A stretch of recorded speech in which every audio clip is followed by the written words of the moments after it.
ఓం విశ్వరూపాయ నమ శివాయ. మనం ప్రతిరోజు పూజలో పువ్వులను ఉపయోగిస్తూ ఉంటాము. మనం పూజించే ఆ పువ్వులలో ఎన్నో రకాలైన ఔషధ గుణాలు ఉన్నాయి. అవేమిటో ఇప్పుడు తెలుసుకుందాము. సాంప్రదాయకంగా నిర్వహించే పూజలలో పుష్పాలు ఒక భాగం. పూలు లేకుండా పూజ అనేది జరగదు.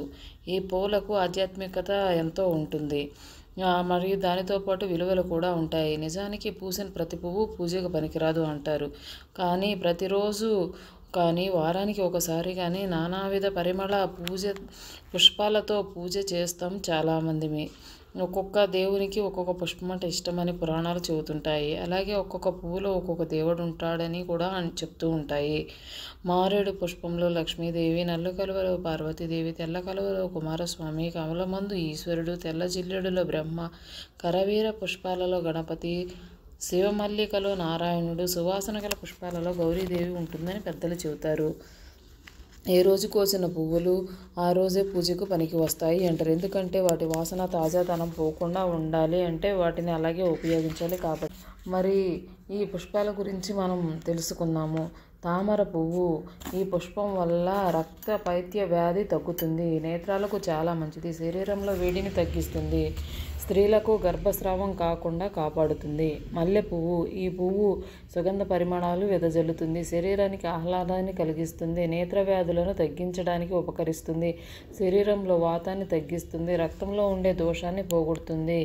ఈ పువ్వులను సుగంధ ద్రవ్యాలలో తయారు చేయడానికి కూడా ఉపయోగిస్తారు.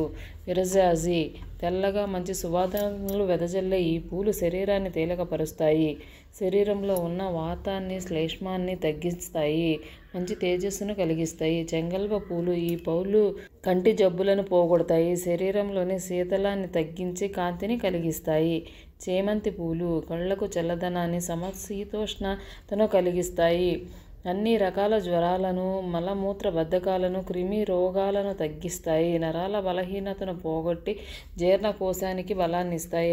అన్ని రకాల నరాల బలహీనతలను నశింపచేస్తాయి. జాజి పువ్వులు. మంచి సువాసన గల ఈ పూలు మనసుకు ఉల్లాసాన్ని కలిగిస్తాయి. శరీరంలో వేడిని తగ్గించి చల్లదనాన్ని ఇస్తాయి. కళ్ళకు సంబంధించిన వ్యాధులకు ఉపశమనం కలుగుతుంది. నందివర్ధనం పువ్వులు. ఈ నందివర్ధనం పూలు తెల్లగా సువాసనతో ఉండి నందివర్ధనం పూలు శిరోవాతాన్ని తగ్గిస్తాయి.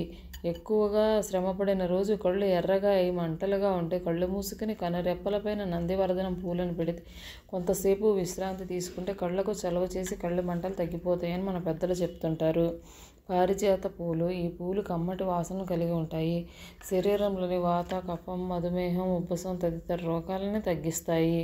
క్రిములను పోగొడతాయి. పొద్దుతిరుగుడు పూలు. ఈ పూలలో వచ్చే గింజల నుండి నూనెను తయారు చేస్తాం. ఈ నూనె వాడటం వల్ల గుండె జబ్బులు రావు, కుష్ఠరోగము, క్షయ, దగ్గు రాకుండా ఉంటాయంటారు మన పెద్దలు. మందారంలో అనేక రకాలు ఉన్నాయి. ఎర్రగా ముద్దగా ఉండే పూలు పూసే ముద్ద మందారం అన్నిటికంటే ఎక్కువ ఉపయోగకారి.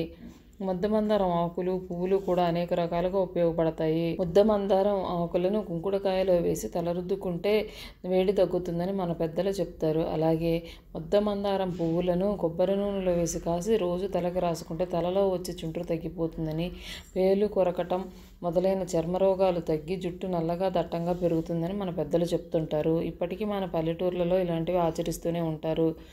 జిల్లేడు. ఈ పూలు అనేక వ్యాధులకు ఉపయోగపడతాయని ఆయుర్వేదంలో ఉంది. కొన్ని వ్యాధులకు మొగ్గలను, కొన్ని వ్యాధులకు విచ్చుకున్న పూలను, మరి కొన్ని జబ్బులకు పూలలోనే లవంగం ఆకారంలో ఉండే పూరెమ్మలను ఉపయోగిస్తారు. కడుపులో వచ్చే రోగాలకు, ఉబ్బసం వ్యాధికి లవంగాకృతిని వాడతారు. జిల్లేడు పూలతో జ్వరాన్ని కూడా తగ్గించవచ్చు అంటారు. గన్నేరు పూలు. ఈ పూలు కొన్ని ఔషధ గుణాలు ఉన్నాయి. గన్నేరు పూలు ఇంట్లో పెడితే సువాసన రావడమే కాదు సూక్ష్మక్రిములు కూడా నశిస్తాయి అంటారు. గులాబీ పూలు. సువాసన వెదజల్లి ఈ గులాబీ పూలను సౌందర్య సాధనాలలో ఉపయోగిస్తారు. గులాబీ రేకులను వేడి నీళ్లలో వేసుకుని స్నానం చేస్తే చెమటతో వచ్చే దుర్గంధం తొలగిపోతుందని, తాజా గులాబీ రేకులను తింటే గుండె జబ్బులు కలవారికి మంచిదని, గులాబీ రేకులను కళ్ళపైన పెట్టుకుంటే చల్లగా ఉండి కళ్ళ మంటలు తగ్గుతాయి అంటారు. బంతిపూలు. బంతిపూల దండను ఇంటి గుమ్మానికి కట్టడం వల్ల సువాసనలతో కూడి చల్లని గాలి ఇంట్లోకి ప్రవేశించి క్రిములు నశిస్తాయి. మొగలి పువ్వులు. అన్ని రకాల వాతావరణాలను, శ్లేష్మాన్ని పోగొడతాయి. ఎండిన పూరేకులను ధూమపానంగా ఉబ్బసం వ్యాధులున్నవారు ఉపయోగిస్తే వారికి ఉపశమనం కలుగుతుంది. ఎండిపోయిన మొగలి రేకులను బట్టల మధ్యలో ఉంచితే మంచి సువాసన రావడమే కాకుండా క్రిములు చేరకుండా ఉంటాయి. సంపంగ శరీరానికి చల్లదనాన్ని, వేడిని కూడా కలిగిస్తాయి. కఫాన్ని చేస్తుంది. మూత్ర సంబంధమైన వ్యాధులు పోతాయి. ఇలా మనం చెప్పుకుంటూ వెళ్తే చాలా ఉన్నాయి. ఇలా ప్రతి పువ్వుకి ఏదో ఒక ఔషధ గుణం ఉంది. అందుకే మన పెద్దలు పువ్వులని తలలో పెట్టుకోవడం అలవాటు చేశారు. దేవుడి పూజలు విరివిగా పువ్వుల్ని వాడమని చెప్తూ ఉంటారు. కానీ ప్రస్తుత కాలంలో పూలు పెట్టుకోవడం అనేది ఒక అనాచారంగా మారిపోయింది.